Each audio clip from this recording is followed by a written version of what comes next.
You're back with On Point. I'm Meghna Chakrabarty, and today Professor David Blight is with us. He is the Sterling Professor of History and Black.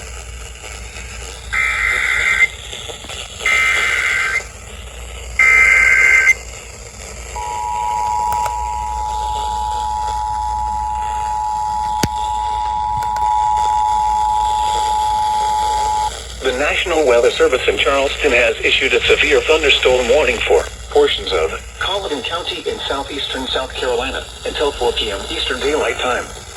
At 3:20 p.m. Eastern Daylight Time, a severe thunderstorm was located over Hendersonville, moving northeast at 30 miles an hour. Hazard, 60 miles an hour wind gusts.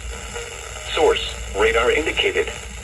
Impact, expects damage to roofs, siding, and trees. Locations impacted include Walterboro, Cottageville, Ritter, Rado, Hendersonville, Thayer, Drawley, Low Country Regional Airport, Colleton Medical Center, and Niles. This includes Interstate 95 in South Carolina between mile markers 44 and 60.